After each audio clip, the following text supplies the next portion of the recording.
हम सोच सकते हैं कि जनता आम आदमी पार्टी के काम से कितनी खुश है। और लुधियाना वेस्ट के इस चुनाव लोगों ने भी डबल मार्जिन से हमें जिताया है। जितने मार्जिन से उन्होंने हमें 2022 में जिताया था उससे डबल मार्जिन से जिताया। पांचों सीट कांग्रेस हार गई और बीजेपी के पास चली गई। एक सीट पे जो बीजेपी ने हमारा एमएलए चोरी किया था, आज बीजेपी से हम वो सीट वापस छीन के ले आए। केवल और केवल आम आदमी पार्टी पूरे तन मन धन से इस देश को और राज्यों को बीजेपी से बचाने की कोशिश कर रही है। राज्यसभा से कौन जाएगा ये पॉलिटिकल अफेयर्स कमेटी तय करेगी हमारी, लेकिन मैं नहीं जा रहा, केजरीवाल नहीं जा रहा। आपने तो मेरे को कई बार भेज दिया अभी तक। मैं राज्यसभा में नहीं जा रहा, लेकिन कौन जाएगा ये पॉलिटिकल अफेयर्स कमेटी। आज कुछ सीटों के उपचुनाव के नतीजे आए हैं। आम आदमी पार्टी 5 में से 2 सीटों के ऊपर जीती है। एक सीट पे कांग्रेस जीती है, एक सीट पे बीजेपी जीती है, एक सीट पे तृणमूल कांग्रेस जीती है और 2 सीटों पे आम आदमी पार्टी जीती है। गुजरात में विसावदर सीट और पंजाब में लुधियाना वेस्ट सीट। सबसे पहले मैं लुधियाना वेस्ट से जीते हुए उम्मीदवार संजीव अरोड़ा जी को बहुत बहुत बधाई देना चाहता हूँ। विसावदर सीट से गोपाल इटालिया जी को बहुत बहुत बधाई देना चाहता हूँ। मैं दोनों राज्यों की जनता को बहुत बहुत बधाई देना चाहता हूँ और उनका तहे दिल से शुक्रिया अदा करना चाहता हूँ जो उन्होंने आम आदमी पार्टी में ये विश्वास दिखाया। एक बड़ा इंटरेस्टिंग डेटा है कि 2022 में फरवरी में पंजाब में चुनाव हुए थे और दिसंबर में गुजरात में चुनाव हुए थे। 2022 में फरवरी में जो चुनाव हुए थे उसमें विसावदर सीट हम लोग जीते थे। उसके बाद हमारे जो एमएलए थे वो बीजेपी में चले गए, जिसकी वजह से ये उपचुनाव हुआ। उस वक्त विसावदर की सीट पे, गुजरात की और पंजाब की लोकसभा वेस्ट की सीट पे जितने मार्जिन से हम लोग ये दोनों सीटें जीते थे 2022 में, आज उससे डबल मार्जिन से, लगभग डबल मार्जिन से ये दोनों सीटें हम लोग जीते हैं। ये एक बहुत बड़ा संकेत इस बात का है कि पंजाब में हमारी सरकार है। इसका मतलब पंजाब के अंदर लोग हमारी सरकार के काम से बहुत खुश हैं। पंजाब में उस टाइम 117 में से 92 सीट आई थी। कहा गया था कि एक आंधी थी आम आदमी पार्टी की। उस आंधी में जितने वोट से हम जीते थे, आज उससे डबल मार्जिन से जीते हैं। कई लोग ये कह रहे हैं कि ये सेमीफाइनल है 2027 का, तो हम सोच सकते हैं कि अगर ये सेमीफाइनल है 2027 का और 2022 आंधी थी, तो 2027 तो तूफान आने वाला है। हम सोच सकते हैं कि जनता आम आदमी पार्टी के काम से कितनी खुश है। और लुधियाना वेस्ट के इस चुनाव ने एक तरह से जनता के मूड को दर्शाया है। एक तरह से पंजाब की जनता ने मोहर लगाई है आम आदमी पार्टी के कामों पे।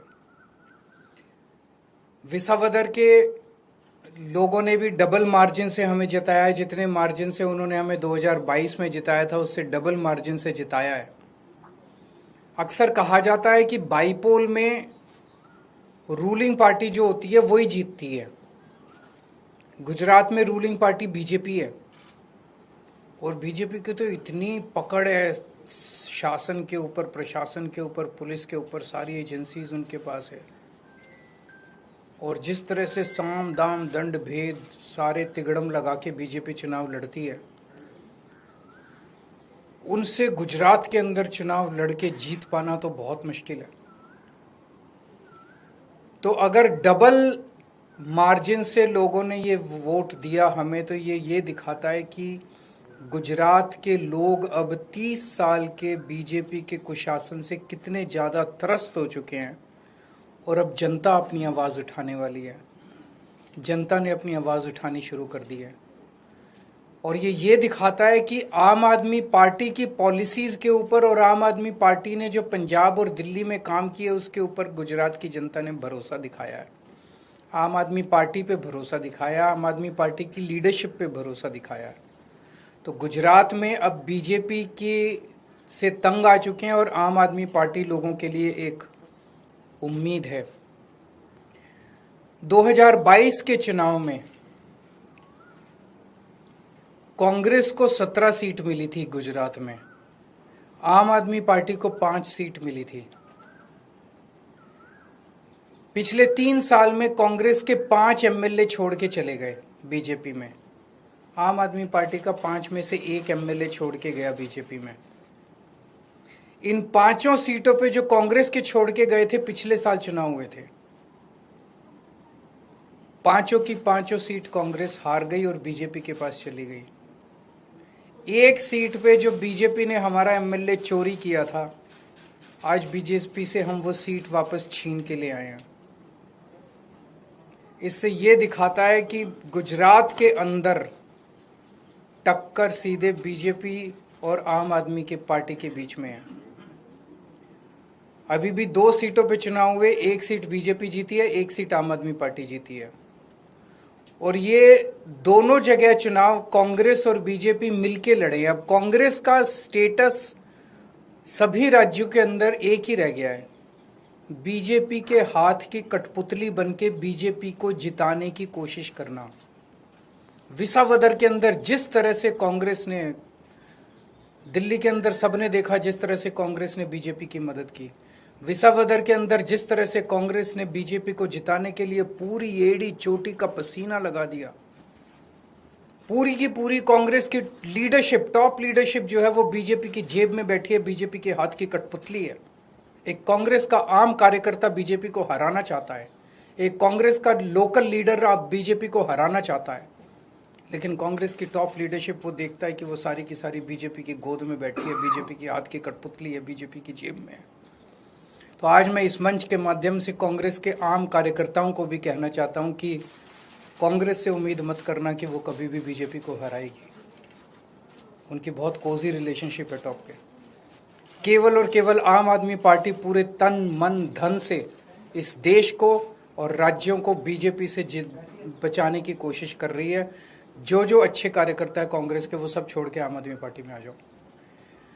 अगर आपका कोई 1-2 क्वेश्चंस हैं तो एक सीट खाली, क्योंकि आपके लुधियाना वेस्ट से जो चुनाव लड़े वो राज्यसभा से गए थे, तो ये सवाल खड़े हो रहे थे, लंबे समय से चर्चा थी कि राज्यसभा से कौन जाएगा, आपके नाम की चर्चा चली। चुनाव में विपक्ष ने ये सवाल किया था, राज्यसभा से कौन जाएगा ये पॉलिटिकल अफेयर्स कमेटी तय करेगी हमारी, लेकिन मैं नहीं जा रहा, केजरीवाल नहीं जा रहा। आपने तो मेरे को कई बार भेज दिया अभी तक। मैं राज्यसभा में नहीं जा रहा, लेकिन कौन जाएगा ये पॉलिटिकल अफेयर्स कमेटी तय करेगी। Thank you.